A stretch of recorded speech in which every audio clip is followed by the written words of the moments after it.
देखिए बिहार में खेती कभी इंटरप्राइजिंग बिजनेस बन ही नहीं पाया। खेती को इंटरप्राइजिंग बिजनेस की तरफ बढ़ाया जा सकता है, कई राज्यों में बढ़ाया गया, पंजाब हरियाणा में बढ़ा है, वहाँ खेती ही बिजनेस है। बिहार में ज़मीन ज़्यादा है, उपजाऊ है, फिर भी एक इंटरप्राइजिंग बिजनेस नहीं बन पाया है, क्योंकि सरकार की तरफ से जो किसानों को सुविधाएं मिलनी चाहिए वो नहीं मिल पाई हैं। किसानों को पहले तो बिजली पानी की सुविधा मिलनी चाहिए, सस्ती बिजली मिलनी चाहिए, किसानों को सस्ता बीज और खाद मिलना चाहिए, किसानों की जो फसल है उसका वाजिब दाम मिलना चाहिए।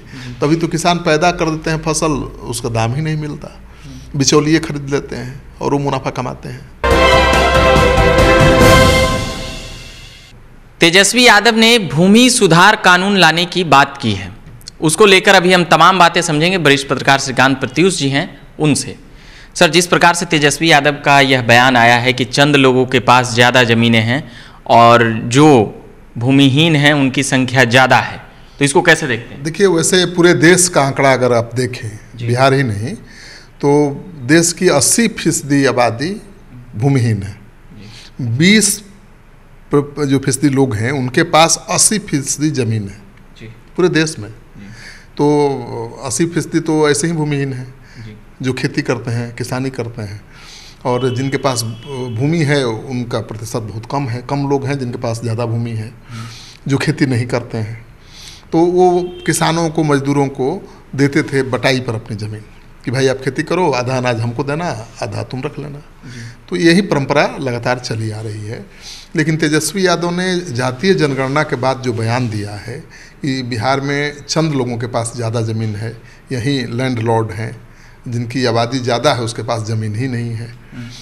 तो तेजस्वी यादव ने कहा है, इसलिए बात खास हो जाती है, क्योंकि तेजस्वी यादव के इस बयान से अब आभास होने लगा है कि कहीं बिहार सरकार बिहार में ज़मीन सुधार कानून लागू करने वाली तो नहीं है जी।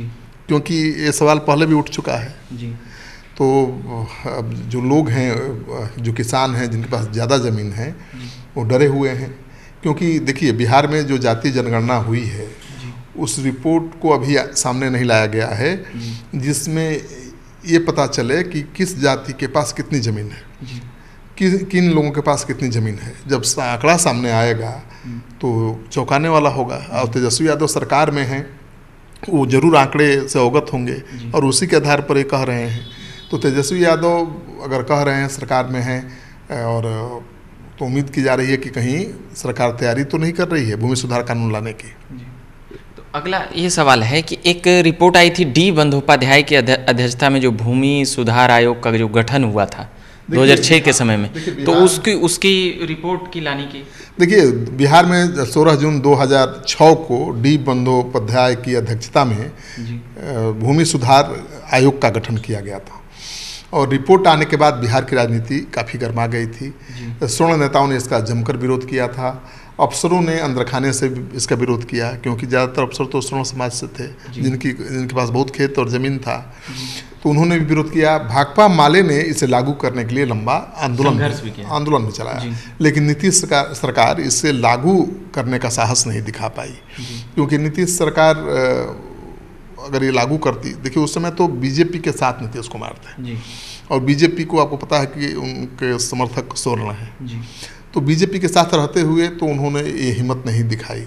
लेकिन अब जब उनकी सरकार आरजेडी के साथ है और तेजस्वी यादव इस तरह का संकेत दे रहे हैं, तो ये सवाल उठने लगा है कि क्या नीतीश कुमार आरजेडी के साथ आने के बाद भूमि सुधार कानून लागू करेंगे?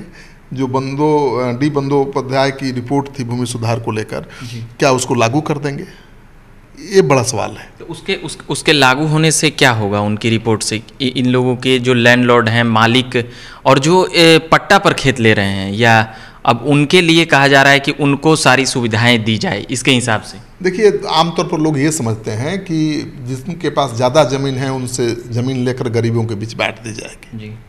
किसानों में यही डर है कि भाई हमारे पास ज़्यादा ज़मीन है तो भूमि सुधार कानून के तहत हमारी ज़मीन सरकार जब्त कर लेगी और गरीबों के बीच बांट देगी। लेकिन ऐसा है नहीं। डी बंदोपाध्याय की जो कमेटी है, रिपोर्ट है, उसके अनुसार जिनकी ज़मीन है उनकी ही ज़मीन रहेगी, लेकिन उनकी ज़मीन पर जो खेती करते हैं मजदूर किसान, उनका रजिस्ट्रेशन होगा। जी। मतलब अभी तो कोई सारी लिखित सुविधाएं अभी तो होंगी। लिखित एग्रीमेंट होता नहीं है कि भाई आपको हम खेत दे रहे हैं बटाई पर, मुंजबानी होता है, मुंह से जो होता तय है। करते लेकिन अब सरकार अगर इसको लागू कर देगी तो लिखित एग्रीमेंट होगा जी। किसान और मजदूर के बीच कि भाई एक फलाना किसान का खेत फलाना मजदूर ले रहा है बटाई पर और वही खेती करेगा। तो रजिस्ट्रेशन जब होगा तो खेती करने वाले को सरकार की सारी सुविधाएं मिलेंगी। अभी तो किसान को मिलती है जी। सारी सुविधाएं, लेकिन जब दूसरे को बटाई पर ज़मीन देंगे किसान तो सरकार से मिलने वाली जो सुविधा है, अनुदान है, कृषि जैसे बाढ़ में, सुखाड़ जो में, भी है। कृषि LPC। तो जो खेती करेगा उसी को मिलेगा। जी। खेती अगर मजदूर करेगा तो किसान को कैसे मिलेगा अनुदान? जी। तो सरकार चाहती है कि ज़्यादा से ज़्यादा ज़मीन पर खेती हो ताकि उत्पादन बढ़े, जी। क्योंकि जिन किसानों के पास ज़्यादा ज़मीन है वो खेती खुद कर नहीं रहे हैं, जी। या तो शहर में रह रहे हैं या कोई और कारोबार कर रहे हैं, वो खेती नहीं कर रहे हैं। वो खेती, देखिए बिहार में खेती कभी इंटरप्राइजिंग बिजनेस बन ही नहीं पाया। जी। खेती को इंटरप्राइजिंग बिजनेस की तरह बढ़ाया जा सकता है, कई राज्यों में बढ़ाया गया, पंजाब हरियाणा में बढ़ा है, वहाँ खेती ही बिजनेस है। बिहार में ज़मीन ज़्यादा है, उपजाऊ है, फिर भी एक इंटरप्राइजिंग बिजनेस नहीं बन पाया है, क्योंकि सरकार की तरफ से जो किसानों को सुविधाएं मिलनी चाहिए वो नहीं मिल पाई हैं। किसानों को पहले तो बिजली पानी की सुविधा मिलनी चाहिए, सस्ती बिजली जी। मिलनी चाहिए, किसानों को सस्ता बीज और खाद मिलना चाहिए, किसानों की जो फसल है उसका वाजिब दाम मिलना चाहिए। तभी तो किसान पैदा कर देते हैं फसल, उसका दाम ही नहीं मिलता, बिचौलिए खरीद लेते हैं और वो मुनाफा कमाते हैं। तो किसान त्राहिमाम कर रहा है। तो क्या अभी हम एक जो कहा जाता है कि अब मतलब जिनके पास ज़्यादा ज़मीनें होगी उसमें जो फॉरवर्ड जनरल की 4 जातियाँ आती है, ब्राह्मण, भूमियार, राजपूत, कायस्थ, मगर जो अभी जो और भी सर्वे करेंगे तो शायद उसमें यादव समाज का, कुर्मी समाज का, कोयरी समाज का, इन लोगों की भी ज़मीनें, तो ये फिर और विवाद बढ़ेगा। जिनके पास ज़्यादा ज़मीन होगी वो, देखिए ज़मीन केवल सवर्णों के पास ही नहीं है, हाँ उनके पास ज़्यादा है, पहले से ज़मीन है। लेकिन 1990 के दशक के बाद जब से लालू यादव सत्ता में आए तब से नए ज़मींदार भी पैदा हुए, नए ज़मींदार पैदा हुए, नौ सामंत पैदा हुए, वो यादव हैं। कुर्मी के पास बहुत ज़मीन है। तो केवल ब्राह्मण, भूमिहार और राजपूत के पास ही ज़मीन नहीं है, यादवों के पास भी आज की तारीख में बहुत ज़मीन है, कुर्मी के पास भी बहुत ज़मीन है, और भी कोयरी के पास बहुत ज़मीन है। तो वो विरोध कर सकते हैं, और विरोध के कारण ही तो नीतीश कुमार साहस नहीं जुटा पाए थे। न तो जो आयोग की रिपोर्ट थी उसको लागू कर सकते थे, लेकिन लागू करने का साहस नहीं दिखा पाए। अब जब उनको जब वो तय कर लेंगे कि भाई हमको फॉरवर्ड का वोट चाहिए ही नहीं, ठीक है ना, हमको क्रांति कर देना है, क्रांति कर देना, हाँ सुधार कर देना है। नीतीश कुमार ऐसे क्रांति के लिए जाने भी जाते हैं। जी बिल्कुल। शराबबंदी कानून को लागू किया उन्होंने, जी कितना विरोध हो रहा है, लेकिन फिर भी लागू कर दिया और अड़े हुए हैं अपनी जीत पर। 10,000 करोड़ से ज़्यादा का नुकसान है, फिर भी कभी पीछे नहीं हटे। तो नीतीश कुमार अगर फैसला कर लेंगे तो लागू कर देंगे। और जो ये बातें तेजस्वी यादव बोल रहे हैं उसके पीछे जो बड़ा मुखौटा है वह नीतीश कुमार और लालू प्रसाद यादव का है। नीतीश कुमार मुख्यमंत्री हैं, फैसला तो उन्हीं को लेना है। तेजस्वी यादव सरकार में है, डिप्टी सीएम है। लालू यादव बहुत अहम रोल निभा रहे हैं सरकार चलाने में, लेकिन नीतीश कुमार के हाथ ही में फैसला है ना। जो भी फैसला लेंगे वो तो नीतीश कुमार ही लेंगे। तो नीतीश कुमार अब आरजेडी के साथ सरकार चला रहे हैं, तो क्या ये फैसला ले पाएंगे, ये सबसे बड़ा सवाल है। बीजेपी के साथ चलाते हुए तो नहीं ले पाए, मुश्किल होता है, नहीं ले पाए। लेकिन अब ये भी सवाल है कि अगर ये कानून लागू हो जाएगा तो जो कानून जी, फिर बिहार में एक माहौल जो 20-30 साल पहले बना था, क्या वो ऐसा? हाँ देखिए, अब तो जिस किसान की ज़मीन है वो तो मर मिटने को तैयार होगा। बिहार में आपको पता है ना कि बेटी और ज़मीन का बराबर दर्जा है। बेटी की इज्जत के साथ खिलवाड़ कोई बर्दाश्त नहीं करेगा, और ज़मीन तो छोड़ेगा नहीं। जोरू ज़मीन और बेटी तो बहुत प्रतिष्ठा से जुड़ा हुआ सवाल है, तो आसानी से कोई खेत अपना छोड़ेगा नहीं, लड़ाई तो होगी। और जब भी बड़े सुधार के लिए कानून लाए जाते हैं, नियम बनाए जाते हैं, तो हिंसा होती है। तो हिंसा से डरना की क्या ज़रूरत है?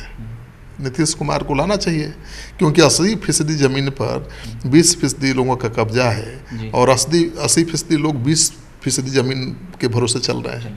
तो लाना चाहिए, उनको हिम्मत दिखानी चाहिए मुझे लगता है। और लेकिन दिक्कत ये है कि एक जैसे ही आयोग की रिपोर्ट आई थी तो शोर मच गया कि अब तो भाई भूमि कानून लागू हो जाएगा। किसानों में डर हो गया, उनको लगा कि अरे ये तो हमारी ज़मीन ही हड़प लेंगे लोग, सरकार कब्जा कर लेगी, चाहे जो जोत रहा है जो खेत कर रहा है वो कब्जा कर लेगा। तो लोगों ने लिखित तो कोई पट्टा दिया नहीं था, मौखिक था सब कुछ, तो लोगों ने अपने ज़मीन वापस लेना शुरू कर दिया। उससे परेशानी बढ़ गई, उससे और बेरोजगारी और बढ़ गई। जो मजदूर किसानों से खेत लेकर खेती करते थे, उनकी ज़मीन छिन गई, वो फिर बेरोजगार हो गए, उनके सामने भुखमरी की समस्या उत्पन्न हो गई। तो अगर सरकार ये कानून ला भी देती है तो मुझे लगता है कि किसानों को भरोसा दिलाना पड़ेगा कि आपकी ज़मीन आपकी ही रहेगी, उसका मालिकाना हक खेती करने वाले हमें नहीं लगता है इतना आसानी से किसान बहुत आसान नहीं है, क्योंकि र्यूमर फैलाने वाले भी लोग बहुत हैं ना, अफवाह फैलाने वाले लोग। अब सोचिए कि रिपोर्ट लागू ही नहीं हुई, आयोग की रिपोर्ट लागू हुई नहीं, लेकिन खबर तो फैल गई कि भाई अब सरकार तैयारी कर रही है, जमींदारों की ज़मीन ले लेगी, किसानों की ज़मीन ले लेगी, बस ये लोग पट्टा पे देना है। हाँ, सीलिंग एक्ट के तहत कार्रवाई हो जाएगी। देखिए वैसे भी बिहार में अभी भी बहुत बड़े बड़े जमींदार हैं जी। आप बेतिया चले जाइए, बेतिया राज का जी। तो कई ऐसे राज हैं, राजघराने, जिनके पास अभी भी हजारों एकड़ ज़मीन है जी। सरकार को करना चाहिए, सीलिंग एक्ट के तहत लाना चाहिए, और जो भूमिहीन किसान हैं, मजदूर हैं, उनको मिलना चाहिए। लेकिन जिसके पास 15-20 बीघा खेत है, 30 बीघा खेत है, उसको सरकार कब्जा करेगी तब उपद्रव होगा। उपद्रव इसलिए होगा कि वैसे किसानों की संख्या बहुत ज़्यादा है, लाखों में है, 15-20 हजार। ये तो आज़ादी के बाद भी बना था कि 15 एकड़ से ज़्यादा कोई नहीं रख सकते। बिल्कुल, लेकिन संयुक्त परिवार है ना, एक परिवार में 10 लोग हैं, एक पिता के 4 पुत्र हैं, तो 60 बीघा ज़मीन रख सकते हैं ना जी। अब तो सरकार जैसे कानून ला देगी कि भाई ये 17 बीघा से आप ज़्यादा नहीं रख सकते, तो किसान बंटवारा कर लेगा का पेपर पर, भले एक साथ रहेगा, बेटा बेटी, हाँ, एक साथ भले रहे, सबके नाम पे कर देगा, सबके नाम बंटवारा कर देगा। तो जो छोटे किसान हैं, मतलब मझौले किसान जिनके पास 50-60 बीघा खेत है, उनसे छीनना मुश्किल होगा, क्योंकि वो तो खुद पेपर पर बंटवारा कर लेंगे ज़मीन जी, और बटाई पर भी खेत नहीं देंगे गरीबों को। अभी के ज़माने में जैसे 100 बीघा 200 बीघा जैसे पहले हुआ करता था, अभी तो वैसे लोगों की संख्या इक्का दुक्का होगा। नहीं, इक्का दुक्का नहीं है, अभी भी सैकड़ों हजारों में उनकी संख्या हो सकती है, सैकड़ों हो सकते हैं जिनके पास 500-1000 एकड़ ज़मीन है जी। तो उनकी ज़मीन लीजिए ना, कहाँ विरोध होगा, क्योंकि 100 लोगों के विरोध को दबाया जा सकता है, ठीक है ना, उनको समझाया जा सकता है। लेकिन जब ये संख्या लाखों में हो जाए तो उसको दबाना, उनको समझाना बड़ा मुश्किल हो जाएगा।